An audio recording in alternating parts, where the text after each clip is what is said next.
नमस्ते।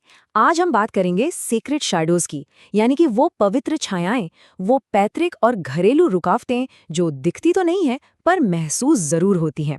तो चलिए आज इन्हें समझने की एक कोशिश करते हैं। क्या कभी ऐसा लगा है कि मतलब बिना किसी साफ वजह के लाइफ में बस अटक से गए हैं, या सारी एनर्जी जैसे किसी ने खींच ली हो? अक्सर हम जवाब ना बाहर ढूंढते फिरते हैं, पर क्या हो अगर जवाब हमारे अपने घर और हमारे वंश की जड़ों में ही छिपा हो? तो आज का हमारा सफर कैसा रहेगा, चलिए एक नजर डालते हैं। सबसे पहले हम समझेंगे कि अनदेखी बाधाएं आखिर हैं क्या। फिर हम अपने वंश की छायाओं में उतरेंगे, मतलब पितृ दोष को जानेंगे। उसके बाद घर की एनर्जी और देवता दोष को समझेंगे और देखेंगे कि ये सब कैसे एक एक आध्यात्मिक कर्ज बन जाता है। और हाँ, आखिर में सद्भाव के रास्ते भी तलाशेंगे। तो चलिए शुरू करते हैं हमारे पहले हिस्से से, अनदेखी बाधाएं।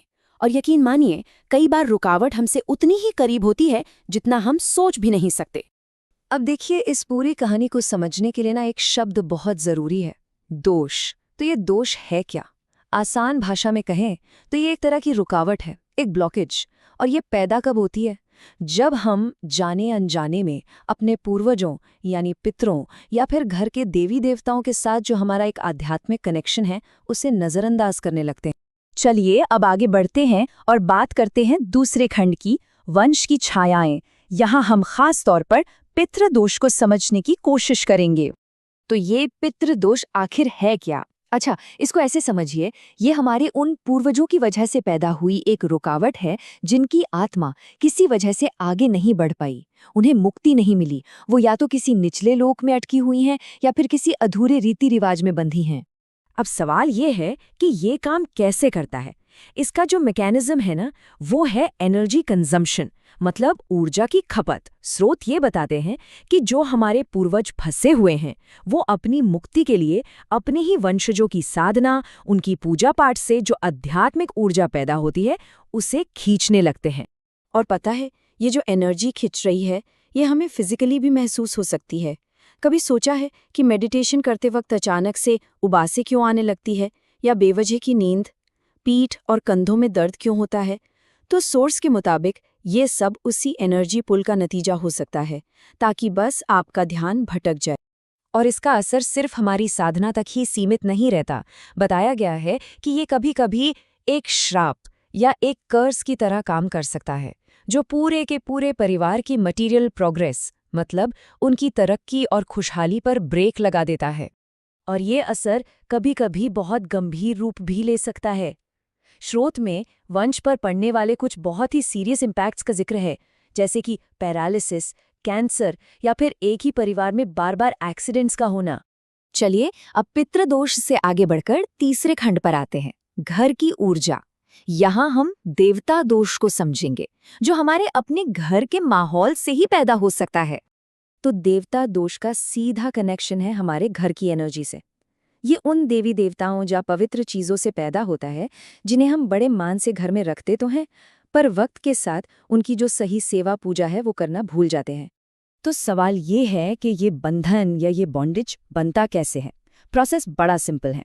स्टेप 1, हम बड़े श्रद्धा से कोई पवित्र चीज, कोई मूर्ति या यंत्र घर लाते हैं। स्टेप 2, धीरे धीरे वक्त के साथ हम उससे जुड़े जो भी नियम कानून या पूजा पाठ हैं उन्हें भूलने लगते हैं, नजरअंदाज करने लगते हैं। और बस स्टेप 3, यहीं से एक आध्यात्मिक बंधन बन जाता है जो घर में आने वाली पॉजिटिव एनर्जी का रास्ता ही रोक देता है। और ये पवित्र वस्तुएं कुछ भी हो सकती हैं, जैसे घर में रखी मूर्तियां, कोई ताबीज, पवित्र धागा या फिर कोई यंत्र। अगर इनकी एनर्जी को चार्ज रखने वाले जो जरूरी रिचुअल्स हैं वो नहीं किए जाते, तो यही चीजें हमारे लिए एक बंधन का कारण बन सकती हैं। और ये स्लाइड तो बहुत ही कमाल की है। ये समझाती है कि कैसे दो बिल्कुल ऑपोजिट एनर्जीज मिलकर एक स्पिरिचुअल डेड एंड बना सकती हैं।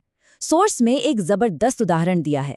सोचिए, एक तरफ तो भगवान राम की पूजा हो रही है जो मोक्ष का सिंबल है, और दूसरी तरफ रावण को भी माना जा रहा है जो दुनिया की इच्छाओं का प्रतीक है। ये तो ऐसा हो गया जैसे एक ही टाइम पर दो उल्टी दिशाओं में जाने की कोशिश की जा रही हो। नतीजा, कहीं नहीं पहुंचते, वहीं के वहीं अटके रह जाते हैं। और बात यहीं खत्म नहीं होती। अगर घर में किसी देवी देवता या पीर का एक खास स्थान बना हुआ है और फिर उन्हें इग्नोर किया जाता है, तो वो अपना ध्यान खींचने के लिए घर में डिस्टर्बेंस भी पैदा कर सकते हैं। अब हम आते हैं चौथे और बहुत ही इंटरेस्टिंग खंड पर, एक आध्यात्मिक ऋण। यहाँ हम इन सारी रुकावटों को एक बिल्कुल नए चश्मे से देखेंगे। अब एक बहुत बहुत ही ज़रूरी बात पर गौर करते हैं, जो सोर्स में कही गई है। अक्सर जिन प्रॉब्लम्स को हम ब्लैक मैजिक या किसी बाहरी नेगेटिविटी का असर मान लेते हैं, वो असल में हमारे परिवार के अंदर की ही रुकावटें होती हैं। तो इन सब का निचोड़ क्या निकला? सोर्स इन सभी बाधाओं को एक बिल्कुल अलग नजरिए से देखता है, एक आध्यात्मिक कर्ज की तरह। ये एक ऐसा कर्ज है जो हमारे ही पूर्वजों और घर के देवताओं का हम पर बाकी रह गया है। तो अब सबसे जरूरी सवाल पर आते हैं, सद्भाव का रास्ता क्या है? इस आध्यात्मिक कर्ज को चुकाया कैसे जाए? इस पूरे फ्रेमवर्क के हिसाब से इसका समाधान एक ही है, अपने पूर्वजों को एक बेहतर, एक ऊंचे लोक में जाने में मदद करना। जैसे ही हम ये करते हैं, वो बंधन अपने आप टूट जाता है और हमारी जिंदगी में एनर्जी का फ्लो फिर से नॉर्मल हो जाता है। सोर्स में इस बंधन को तोड़ने और अपने पूर्वजों की मदद करने के लिए कुछ आध्यात्मिक रास्ते भी सुझाए गए हैं, जैसे कि विष्णु सहस्त्रनाम का पाठ करना या गायत्री मंत्र का जाप करना। तो आज की ये सारी बातचीत हमें एक बहुत गहरे सवाल के साथ छोड़ जाती है कि ऐसे कौन से अनदेखे कनेक्शन और कौन से आध्यात्मिक कर्ज हो सकते हैं जो शायद हमारे जीवन के रास्ते को तय कर रहे हैं। हो सकता है इस पर सोचना ही उन रुकावटों को समझने की तरफ हमारा पहला कदम हो। धन्यवाद।